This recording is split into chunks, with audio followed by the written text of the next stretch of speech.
remplacer ces termes-là par les expressions. Donc, on aura ici 1 demi de la masse du corps fois la vitesse au point C au carré, moins 1 demi de la masse du corps de la bille fois sa vitesse au point A au carré. C'est égal à quoi? Le travail du poids, c'était moins M, G, L, multiplié par le sinus de l'angle alpha. Maintenant, moins le travail de cette réaction se réduisait au travail de la force de frottement qui faisait moins F fois le déplacement.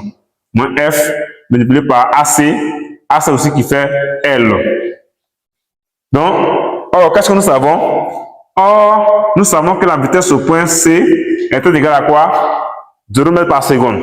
Donc, comme cette vitesse est nulle, alors en injectant VC au point C ici au carré qui va être nul, qui est 0, alors ce produit ici va, ce facteur qui est là, ce terme qui est là va s'annuler.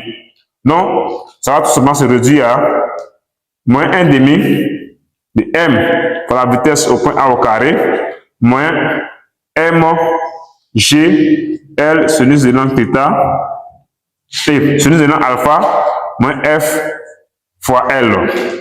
Donc, en simplifiant la masse, ou en tirant la vitesse au point A, en simplifiant le signe moins, en mettant toute l'équation par un signe moins, vous aurez la vitesse au point A qui serait égale à la racine carrée, de quoi? De 2 fois G fois L multiplié par le sinus de l'angle alpha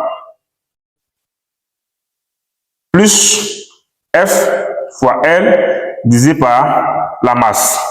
Donc voici la vitesse, l'expression de la vitesse de la bille au point A considéré. Après avoir terminé l'expression, ici cette expression-là, je vous laisse faire l'application numérique à la maison ou bien à domicile. Je vous laisse faire l'application numérique. La longueur L, elle est déjà donnée. Voici les données qui figurent au tableau. Et la force F, sa valeur est déjà donnée. La masse du solide, c'est déjà donné. Voilà. C'est dans le test plus haut. L'angle alpha est déjà donné. Le G est déjà connu. Donc, faites l'application à la maison et vous allez avoir le résultat. Donc, chers amis, on va même passer à la question suivante. Accélération A. La question à savoir, la question que nous devons nous poser est celle-ci. Comment allons-nous faire pour déterminer l'accélération de la bille A au cours de son mouvement entre les points A et C? C'est là la question. Pour répondre à cette question, donc, nos champs de réflexion, quelle sera donc la propriété, ou quelle sera donc la méthode la plus appropriée qui pourra nous aider à résoudre cette question? Quelle est la méthode appropriée? Donc ici, la méthode appropriée ici, nous connaissons déjà deux grands théorèmes que nous avons déjà vus. Nous avons vu le théorème de l'énergie cinétique. Mais est-ce que le théorème de l'énergie cinétique nous serait utile pour pouvoir déterminer l'accélération entre les points A et C? Sinon, nous avons aussi vu un deuxième théorème qui nous donne que la relation des centres d'inertie. Donc ici, nous voyons très bien que dans cette relation figure l'accélération d'un corps quelconque qui est en mouvement. Donc ici, le théorème que nous allons aborder ici, ce sera le théorème du centre d'inertie.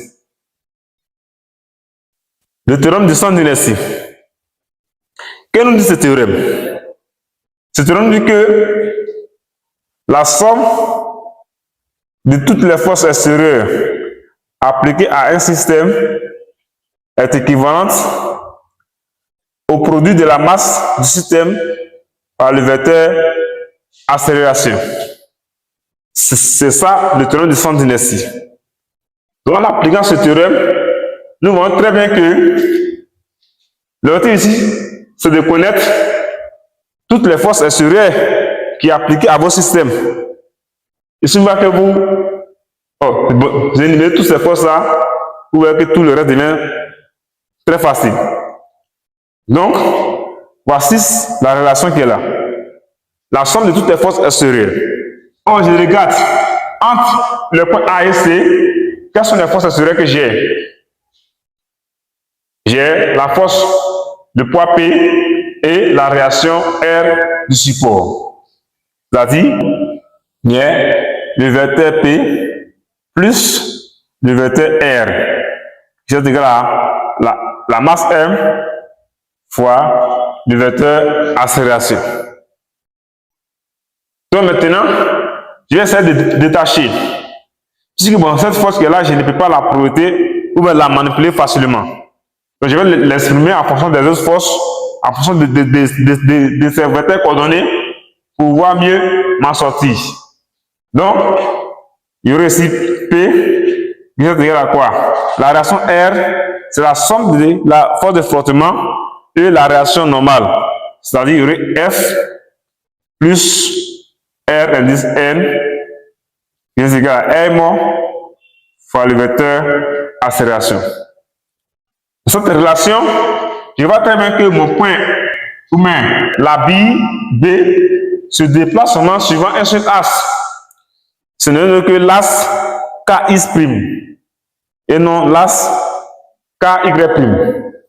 Donc, la progression que je vais faire ici, je vais faire la progression sur l'axe par rapport à laquelle la bille M ici se déplace. On va projeter cette relation vectorielle sur l'axe KX'.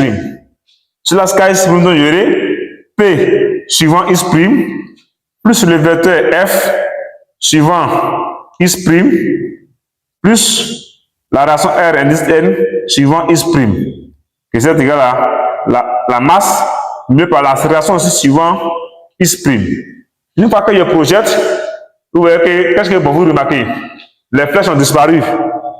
Une fois que vous projetez net, les flèches disparaissent.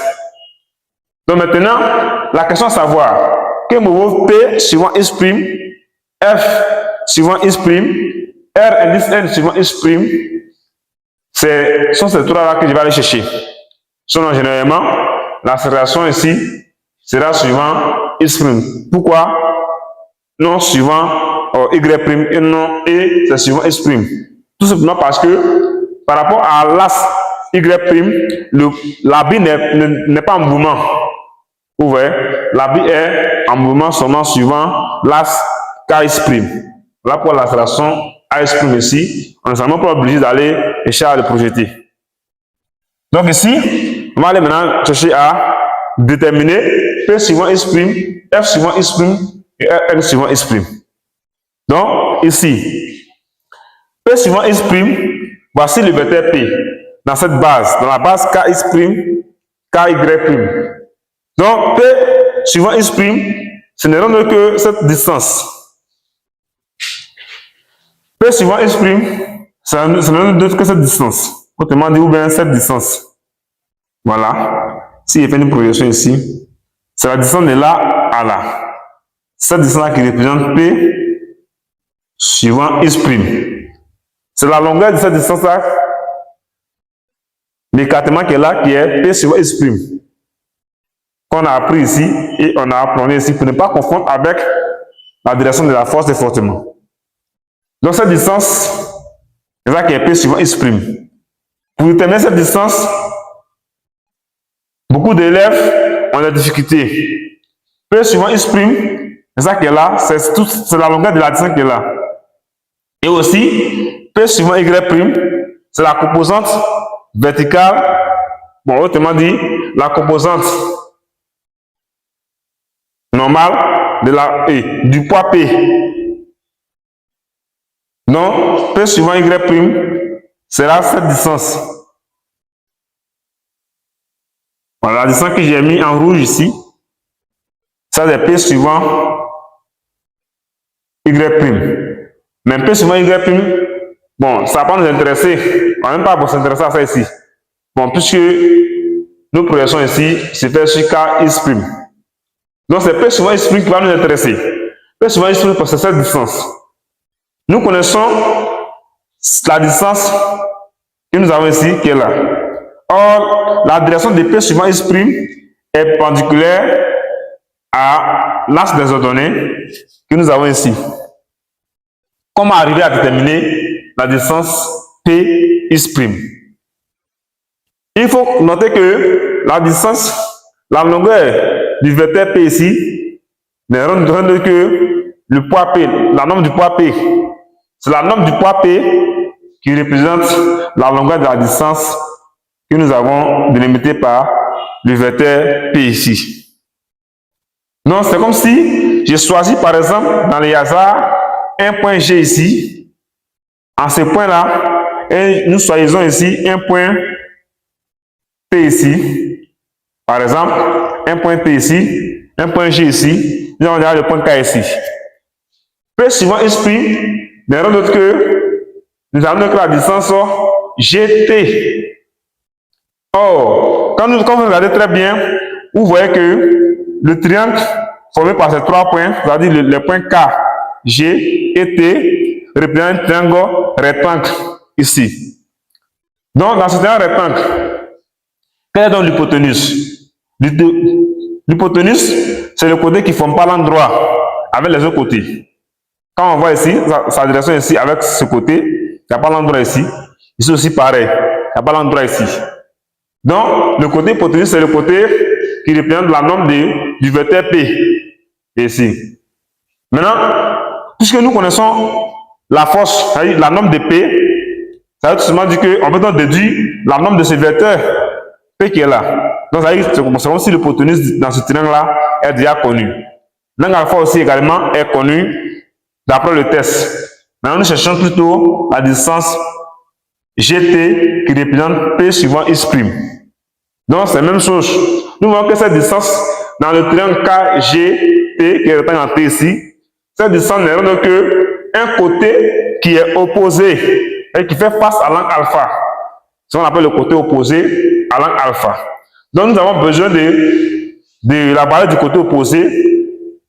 Or, nous connaissons seulement que le côté hypoténuse est l'angle alpha. Donc, pour ce faire, vous ne vous embrouillez pas. Pour déterminer le côté opposé à l'angle alpha, on ne s'embrouille pas. On va tout simplement le produit du côté, de la longueur du côté hypoténuse multiplié par le sinus de l'angle alpha. Tout simplement. Donc, ce qui veut dire que P suivant is prime, la longueur P suivant is prime ici, sera la norme du poids P de ce vecteur multiplié par le sinus de l'angle alpha, parce que c'est un côté qui est opposé à l'angle alpha. Si c'est un côté qui est adjacent à l'angle alpha, ça va plutôt faire la norme du vecteur P multiplié par le cosinus de l'angle alpha. Donc, cher ami, ça veut dire ici que P suivant is prime, ça veut dire que P multiplié par le sinus de l'angle alpha. Ici, P suivant is prime, ça va ici P multiplié par le sinus de l'angle alpha. F suivant is prime. La direction de la force F est collinéaire, autrement dit, est confondue à l'axe K is prime. Donc, mais de quel côté? À partir du point K, pour aller vers la droite sur l'axe des abscisses, K is prime, on compte les nombres de façon, les nombres sont en valeur absolue. C'est-à-dire que les grandeurs ici sont positives. Mais à partir de là, pour venir vers la gauche ici, toutes les grandeurs ici sont négatives. Donc la force de frottement F est du côté négatif des axes des abscisses. Donc sa projection sur cet axe-là sera affectée d'un signe moins. Donc ça veut dire F suivant is prime c'est égal à moins F. Maintenant, que vaut Rn suivant is prime? On voit que la direction du vecteur Rn est perpendiculaire à K is prime. Donc un tel vecteur, sa projection vaut 0. Ça veut dire que Rn suivant is prime est égal à 0. Donc on aura ici P multiplié par le sinus de l'angle alpha moins F. On a la M fois l'accélération. Vous voyez? Mais attention, attention. Une remarque à faire. P suivant X' que nous avons déterminé par rapport à l'axe KX', il est du quel côté? Du côté positif ou du côté négatif? Est-ce que vous cherchez à savoir? On voit que lorsqu'on projette P suivant X', il est également aussi du côté négatif par rapport à l'axe qui est là. On voit que l'axe, le sens c'est là-bas, bon, le sens positif c'est là-bas, or que le sens négatif c'est ici. Or, la valeur Px', bon, c'est toujours du côté négatif de cet axe. Donc ici, on va affecter la norme de Px' par un signe moins. Donc, dans cette relation, vous allez voir que on aurait ici, pour ces mêmes choses, MA, c'est égal à moins M fois G, qui représente la norme du poids, fois le sinus de l'angle alpha, moins la force de frottement. Donc, lorsqu'on tire l'accélération, c'est égal à quoi? Moins G multiplié par le sinus de l'angle alpha, moins F divisé par M. Tout simplement. Donc, voici l'accélération du mouvement. Ici, nous avons un signe moins ici et un signe moins ici. La somme des deux nombres négatifs est négative. Nous savons très bien que ici, la masse étant non nulle, la force de frottement aussi également, le point E, le planière G n'est pas aussi nul et le sinus de l'angle alpha ici. Toutes ces grandeurs-là sont des constants. Ne sont pas les fonctions du temps T. Donc, c'est comme si ce sont des constants. Quand on va calculer, faire l'opération numérique pour calculer la réaction R et l'accélération A, bon, vous allez voir que sa valeur sera équivalente à une constante négative. Puisque la somme des deux grandeurs négatives, ça donne une grandeur négative aussi. Donc voici un peu ça, l'accélération. Je vous laisse faire son application numérique à la maison, voilà, en prenant les données que nous avons ici dans le tableau, pour mieux apprendre aussi, pour mieux vous former.